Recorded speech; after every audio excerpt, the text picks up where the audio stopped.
Alguém lê numa voz bem forte aí, por favor.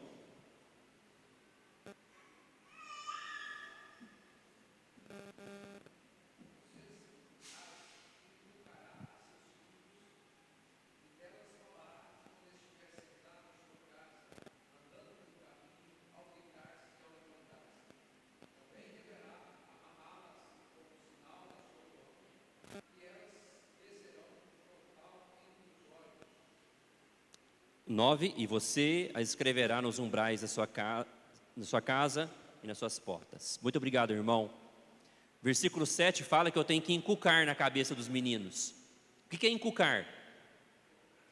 Colocar na cabeça, falar repetidamente. E fala, meus irmãos, que é uma forma formal, informal, andando pelo caminho, ao deitar, ao levantar. Nós temos muitas oportunidades para ensinar os nossos filhos. Você sabe qual é a hora que eu mais evangelizo os meus filhos? Quando eu estou levando eles para a escola. Eu passo uns 15 minutos ali, falando algo do evangelho para eles. Maneira informal, andando pelo caminho. Você vai andar de bicicleta, vai levar os meninos, vai cantando aquela música, a cada momento, andando na presença de Jesus. Vocês conhecem, não, irmãos? Ao sentar, ao levantar. Dele vai aprender o quê? Que andar de bicicleta também pode ser para a glória de Deus. Você está indo para a escola, fala para ele de algo do evangelho, andando pelo caminho. Ao sentar, ao levantar, vai dormir, reúne ali a sua esposa, seus filhos, seus avós, faz uma oração, lê um salmo. Porque inculcar, meus irmãos, é uma repetição. É você falar, falar até entrar na cabeça. Então há uma maneira informal da gente fazer missão na nossa família. Outro dia um deles, não lembro qual, olhou e falou assim, nossa, o céu é azul. E a Cheryl já aproveitou a oportunidade. E Jesus vai voltar nas nuvens, sabia? Daí, uau, é mesmo? Jesus vai voltar nas nuvens? É, Jesus vai voltar nas nuvens. Daí eu perguntei para o Kaique, que é o mais velho, e você acha que Jesus volta logo? Ele falou assim, não sei, Jesus é que sabe, né? É isso mesmo. Vocês estão vendo, irmãos, que no cotidiano da nossa vida, a gente pode ensinar teologia para os nossos filhos. Está na cabeça dele que Jesus vem no céu, e a Bíblia fala que é isso. Está na cabeça dele que ele pode andar de bicicleta, e isso também é para a glória de Deus. Informalmente, meus irmãos, quanto tempo a gente perde? Às vezes o menino brigou na escola lá, e você fala para ele assim, você pediu perdão? Daí você fala do perdão de Deus por nós, andando pelo caminho. Mas há também, meus irmãos, uma maneira formal de ensinar aos nossos filhos. Quando estiver sentado em sua casa. Na cultura daquela época dos hebreus, era muito comum. Os pais sentavam com seus filhos ao redor da mesa. Na verdade, sentavam no chão, né? E ensinavam os seus filhos, formalmente. Então existe algo que nós não podemos deixar de ter nas nossas casas, que se chama-se culto familiar. Eu tenho batido nessa tecla aqui desde quando eu cheguei, ainda não deu certo, e eu vou ficar batendo nessa tecla até o dia que tiver certo. Famílias se reúnem uma vez por semana para ler a Bíblia juntos, para orar juntos, para ter um cultinho familiar. Pode ser 20 minutos, pode ser 30 minutos, eu não sei. Pais, você é responsável para chamar os seus filhos, a sua esposa para esse momento. Você é o sacerdote da sua casa. Se o seu marido não faz, então você faz. Se você não é casada, então você faz. Faça com seus avós, faça com seus tios, chame os seus para ensinar a palavra. Se você é um jovem, faça isso com seus pais, faça com seus avós. Junte ali a família uma vez por semana no mínimo. Teve um grupo na história que chamava os puritanos. que eles diziam que se eles não fizessem o culto familiar, para eles era como se estivessem entregando os seus filhos nas mãos do diabo. De tão importante que eles achavam que era a reunião familiar para cultuar a Deus em família. Então eles faziam diariamente o seu culto familiar. Uma vez por semana já está bom. Precisamos, irmãos, ensinar a palavra para os nossos filhos. Nesse culto familiar, você conta uma parábola. Você lê um versículo apenas e explica. Todo mundo tem condição de fazer isso. Leia um versículo. Jesus é o caminho, a verdade e a vida. Quem aqui não tem condições de explicar isso para alguém? Todos nós podemos fazer isso. Meus irmãos, aqui diz também, no versículo 8, que tinha que amarrar a lei de Deus como um sinal na sua mão e colocar na sua testa. Os judeus levaram isso tão a sério que eles criaram umas pulseirinhas que chamavam-se filactérios. E nessas pulseirinhas eles amarravam pedacinhos da lei de Deus. Se você quer levar isso na literalidade, tudo bem.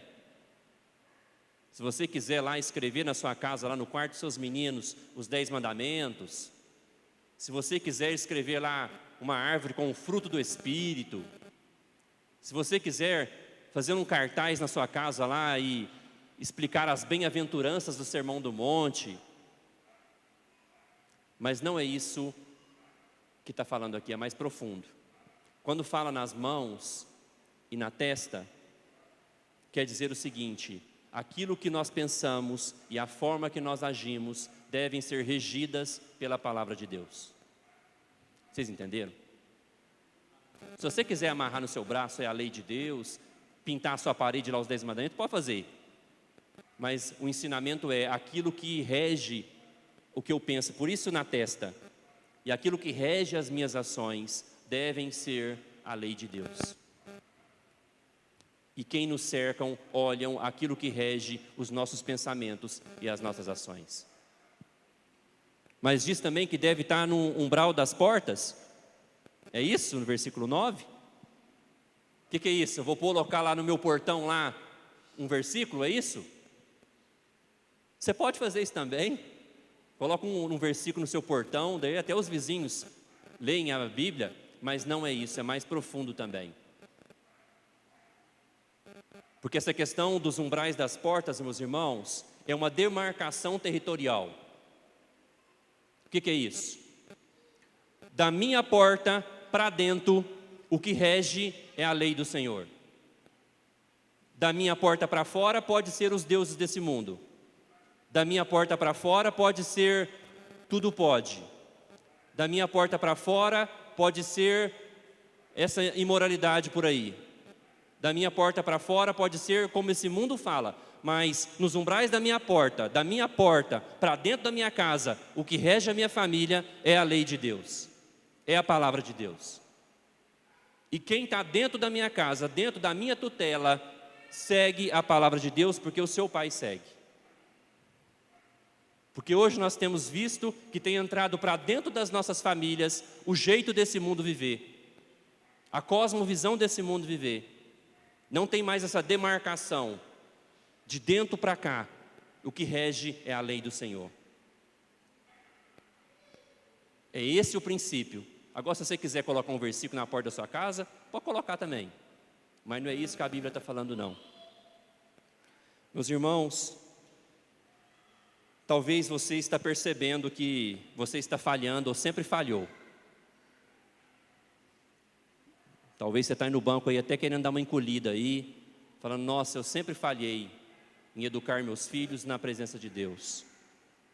Mas essa noite eu não quero trazer um peso para você. Deus quer trazer graça para você. Porque se você reconheceu que errou, Deus te perdoa. E Deus pode restaurar a sua família. Deus pode restaurar o tempo perdido. Deus pode restaurar filhos perdidos. A parábola do filho pródigo não fala isso? Que filhos perdidos voltam para casa. Deus pode restaurar o tempo perdido. Por isso que você está ouvindo essa palavra. Se você reconhecer hoje que errou, mas Deus espera de você um posicionamento.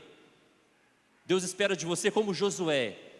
Vocês podem definir aí o que vocês querem, mas eu e minha casa serviremos ao Senhor. Deus te perdoa, mas espera de você um posicionamento. Mulheres, avós, jovens, Deus espera de cada um de nós, principalmente de nós homens, um posicionamento. Eu e minha casa vamos servir ao Senhor.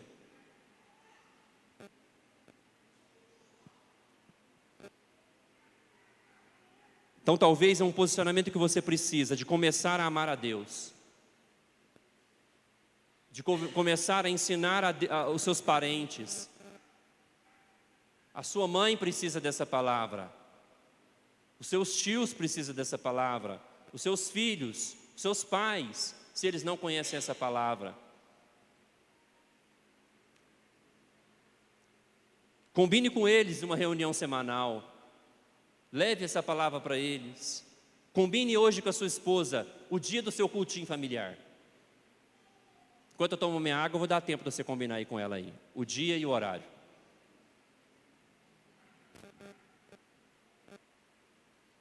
Pode combinar, viu, gente?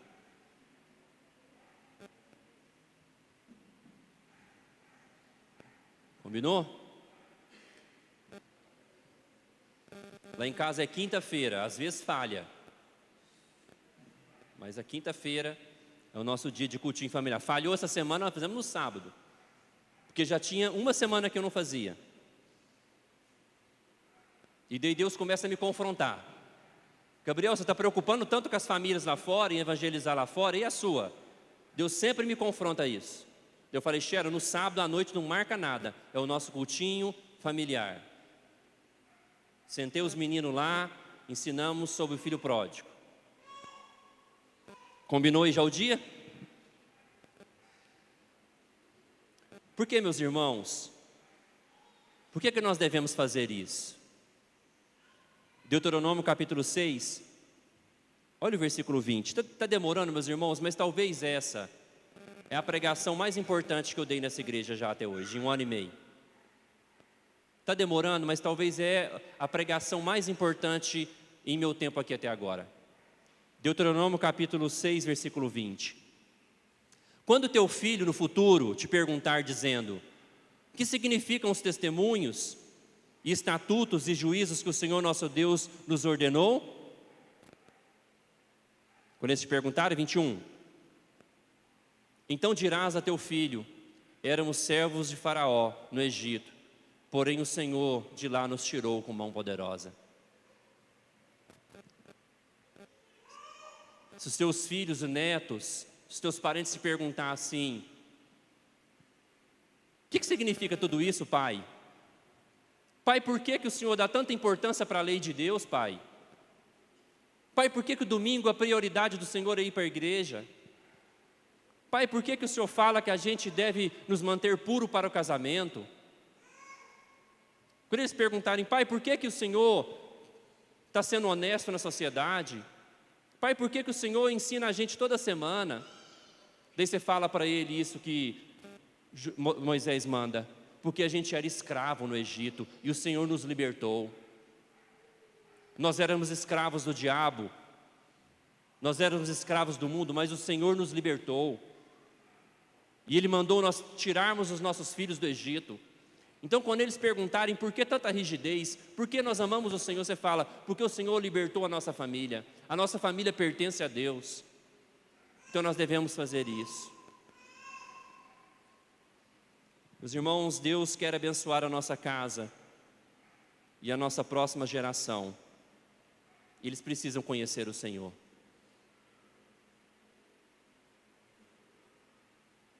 E nós sabemos que as nossas famílias não são perfeitas. Por isso Deus está nos dando essa oportunidade de ouvir essa palavra. Porque nós vivemos num lar de pessoas pecadoras. Mas ali no nosso lar também tem um Salvador que não tem pecado. E isso faz toda a diferença. No nosso lar tem Jesus. E aonde tem Jesus, há restauração. E isso vai fazer toda a diferença. Eu quero orar agora, para que nós possamos amar a Deus e nós possamos ensinar os nossos filhos a amar a Deus, os nossos netos, porque esse é o grande legado que nós vamos deixar para ele. E para a gente cantar essa última música, eu quero que traga as crianças. Alguém pede para trazer elas para cá, por favor, porque esse é um momento da família. Chama as crianças lá, e o grupo de louvor vem aqui à frente.